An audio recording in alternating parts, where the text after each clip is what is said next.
अस्सलाम वालेकुम viewers, story behind the story में मैं आपकी मेज़बान जोहा मलिक। शो का आगाज़ करते हैं। हमारे साथ हैं ज़ुबैर ताहिर साहब। अस्सलाम वालेकुम सर। वालेकुम सलाम। सर कैसे हैं आप? अल्हम्दुलिल्लाह। सर मुझे ये बताइएगा कि चाइना लद्दाख को लेकर चाइना और इंडिया में जो तनाज़ा चल रहा है उसकी लेटेस्ट अपडेट्स क्या हैं? Miss Zoha, it's not a just border conflict, there is much more. ये चीज़ें जितनी सादा नज़र आ रही है इतनी सादा है नहीं, ठीक है। पहली बात तो ये है कि चाइना ने जो है अपनी तमाम शराइत गैर मशहूर तौर पर इंडिया से मनवा ली, ठीक है।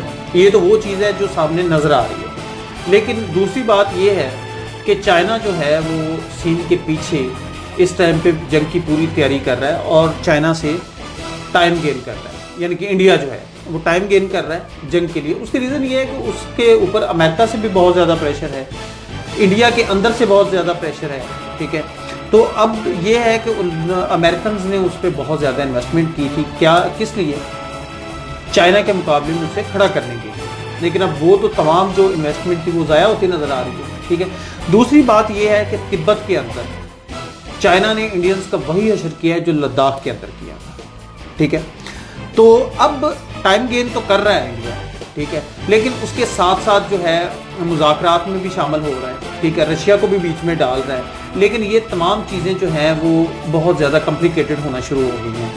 देखिए भूटान जैसे मुल्क ने क्या किया है कि इंडिया का पानी रोक लिया। और जहाँ पे जो मैं कॉम्प्लिकेशन का जिक्र कर रहा हूँ वो ये है कि मालदीव ने जहाँ पे इंडिया के साथ टक्कर लिया है, वहीं पे आज जो उनकी पार्लियामेंट में एक रेजोल्यूशन पास की गई है वो चाइना के अगेंस्ट है कि चाइना ने उनकी कुछ चौकियाँ जो है वो अपने कब्जे में ले ली हैं। और तीसरी बात ये है कि इस टाइम पे जो है वो जो रशिया है उसने मुकम्मल तौर पर इंडिया के साथ खड़ा होने से इनकार कर दिया। ज़ुबैर साहब मुझे ये बताइए कि रशिया तो इंडिया का अलाई नहीं था। इंडिया तो काफ़ी ज़्यादा असला भी इनसे परचेज़ करता रहा है, जैसे मोदी साहब बहुत बड़ी बड़ी बातें करते थे कि हमारी रशिया के साथ दोस्ती है, ये वो, तो ये सब। मिसवा, बात ये है कि एक बात अच्छी तरह से समझ लें कि इंटरनेशनल रिलेशंस में कभी भी कोई ना तो किसी का परमानेंट दोस्त होता है ना किसी का परमानेंट दुश्मन। ये सब इंटरेस्ट की बात होती है, और जहाँ पे आपका इंटरेस्ट होता है दुश्मन दोस्त में बदल जाता है और दोस्त जो है वो दुश्मन में बदल जाता है। ज़ुबैर साहब आपने अभी इंटरेस्ट की बात की है, जैसे रशिया का चाइना के साथ ऐसा क्या इंटरेस्ट है कि वो चाइना के खिलाफ तैयार ही नहीं है जाने के लिए? देखिए मिस जोहा, एक बात तो जो है वो असरमन शमस की तरह रोशन है कि अमेरिका जो है उसके मुकाबले में इस टाइम पे चीन एक उभरती हुई ताकत है, ठीक है। और चीन एक इंटरनेशनल इकोनॉमिक पावर है और उसकी ट्रेड रशिया के साथ जो है वो इंडिया की ट्रेड से ज़्यादा है। दूसरी बात ये है कि देखें चाइना की मईशत इंडिया की मईशत के मुकाबले में बहुत ज़्यादा है, ठीक है।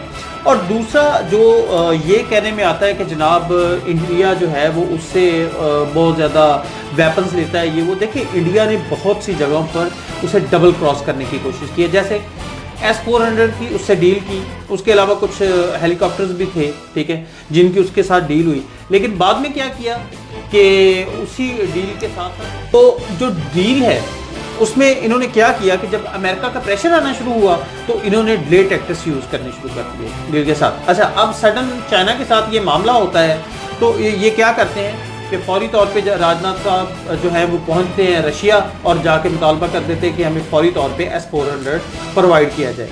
देखिए अब रशिया जो है उसने इनकार कर दिया फौरी तौर पे S-400 प्रोवाइड करने से, ठीक है। रशिया समझता है रशिया बच्चा नहीं है, वो एक इंटरनेशनल पावर है, ठीक है, जो आज भी एक अपनी हैसियत रखता है, ठीक है। अब अगर रशिया जो है वो S-400 जो कि चाइना पहले ही उससे ले चुका है ऑलरेडी, ठीक है, वो उसके मुकाबले में इस टाइम पे जब इंडिया और चाइना अपने आमने सामने हैं तो वो अगर प्रोवाइड कर देता है इसको रशिया को जो है ना वो इंडिया को प्रोवाइड कर देता है S-400, तो इसका सीधा सीधा वाज़े मतलब है कि वो चाइना के अगेंस्ट खड़ा होगा और वो ये कभी भी रिस्क नहीं लेगा कि वो चाइना के अगेंस्ट खड़ा हो। दूसरी बात ये है कि देखिए इस टाइम पे जो इंटरनेशनल ब्लॉक है जिसमें पाकिस्तान, रशिया, चाइना, टर्की और ईरान शामिल है, ठीक है। दूसरी तरफ दूसरा ब्लॉक है जिनमें सबको पता है कि इंडिया के साथ साथ कौन लोग खड़े हैं, ठीक है। वो तमाम लोग जो हैं वो चाइना को गिराना चाह रहे हैं, ठीक है। और आपको एक बात अच्छी तरह से पता है कि दुश्मन का दुश्मन दोस्त होता है और अमेरिका और रशिया अज़ल से दुश्मन है। इस वक्त अगर अमेरिका जो है वो चाइना के अगेंस्ट है तो रशिया चाइना का खलीफ। ठीक। जुबैर साहब, जी। थोड़ा सा मुझे S-400 के बारे में एक्सप्लेन कीजिएगा। आपने S-400 की बात की अभी के, इंडिया इसके पीछे क्यों इतना पड़ा हुआ है? मिस S-400 जो है ये एंटी मिसाइल सिस्टम है, मोस्ट एडवांस दुनिया का एंटी मिसाइल सिस्टम है, जो कि एक ही टाइम में 36 मिसाइल्स को हवा के अंदर या फिजा के अंदर तबाह करने की सलाहियत रखता है। ठीक है, तो ये एक international advance, most advance system है। जुबैर साहब, मोहम्मद बिन कासिम और राजा दाहर को लेकर जो इश्यूज चल रहे हैं उसके बारे में आपकी ओपिनियन क्या है? देखें मिस जोहा, कुछ लोग ये थ्योरी पेश करते हैं कि मोहम्मद बिन कासिम जो हैं वो बाहर से आए थे। ठीक है, और जो राजा दाहर है वो सिंध धरती का बेटा था। सो क्योंकि वो सिंध धरती का बेटा था इसलिए वो उसे राजा दाहर को हीरो ऑन करते हैं। अच्छा, अगर हम इस थ्योरी को मान लेते हैं तो क्या हम उन 10 लाख शोहदा की कुर्बानी से गद्दारी नहीं करते जिन्होंने दुनिया की सबसे बड़ी हिजरत 1947 के अंदर की? ठीक है, किस लिए? एक नज़रिया जिसका नाम था ला इलाहा इल्लल्लाह, अपनी ही नस्ल के, अपनी ही रंग के लोगों को उन्होंने छोड़ा। अपनी एक ही ज़ुबान बोलने वाले जो लोग हैं वो उधर से हिजरत करके पाकिस्तान में आए, अपनी जानें दी, बेटियों की इज्जतें गंवाई। किस लिए? क्या इसलिए? धरती माँ के लिए।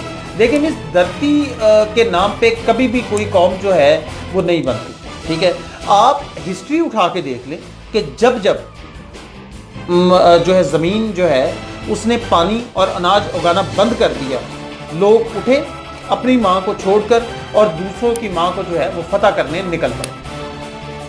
तारड़ साहब, मुझे ये बताएं, कुछ लोग कहते हैं कि पाक आर्मी जो है 80% मुल्क का बजट खा जाती है, क्या ये रियलिटी है? बेज़ोह, पहली बात तो यह है कि 80% बजट के अगर मैं अदाद-ओ-शुमार की तरफ जाऊं तो मेरा ख्याल है कि इन लोगों को डूब के मत जाना चाहिए जो ऐसी बात करते हैं। ये बेसिकली वो लोग हैं जो बाहर से फंडेड लोग हैं, अल्ताफ हुसैन जैसे। ठीक है, और मोमबत्ती माफिया जिनको इस मुल्क से चिपे। ठीक है, अच्छा चलें हम इनकी बात मान लेते हैं, वो 80% बजट यूज़ करते हैं, अय्याशी करते हैं, वो सारा कुछ करते हैं, तो क्यों ना ऐसा क्यों नहीं कर लेते कि आज अदाद-ओ-शुमार को छोड़े, ये अपने बच्चों को भेजें। ठीक है, आर्मी के अंदर आर्मी ने कोई रिस्ट्रिक्शन तो नहीं लगाई कि हमने जनाब ब्यूरोक्रेट्स के बच्चों को नहीं लेना, हमने जो है ना वो डॉक्टर्स के बच्चों को नहीं लेना, या हमने ये जितनी भी एलीट क्लास है उनके बच्चों को नहीं लेना। तो ये जाए ना, अपने बेटों को भेजें ताकि वो भी सियाचिन पे जाके जो है ना वो व्यू देख सकें, इंजॉय कर सकें। और अल्लाह ना करे कि जब कभी किसी के बेटे की लाश जो है वो उनके घर पे पहुँचती है तो फिर उनसे पूछा जाए कि आप आज 80% बजट जो है उसके बारे में ज़रा हमें बताएं कि इसके बारे में आपका क्या कहना है।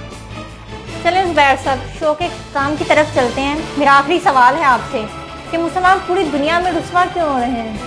मिस, इसकी बहुत सारी जोहा वजूहात हैं, लेकिन इसकी जो मेन वजूहात है वो मुनाफिकत है। देखें, कल CNN की एक रिपोर्ट आई है जिसमें दिखाया गया है कि हमारे एक शेख यानी कि जो अबू धाबी के जो हैं वो अमीर हैं और UAE के सदर हैं, ज़ैद अल नहान।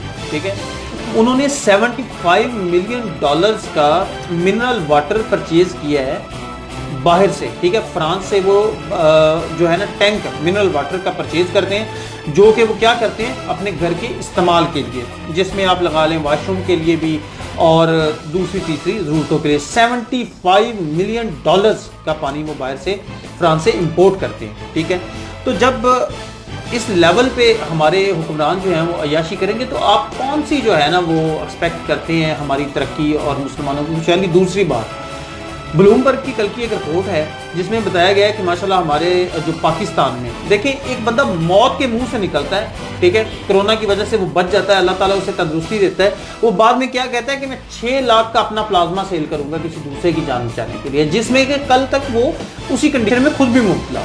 तो ये तो हमारे ईमान का लेवल है, ये तो हमारी जो है ना वो आप मुनाफिकत का लेवल देख सकते हो। तो आप कौन सी तरक्की जो है ना वो एक्सपेक्ट। वैसा thank you, thanks for watching story behind the story. Viewers, हमारी वीडियो को लाइक करें, सब्सक्राइब करें और कमेंट में अपनी राय ज़रूर दीजिएगा ताकि हम अपनी वीडियो को और ज़्यादा बेहतर कर सकें। Thank you so much.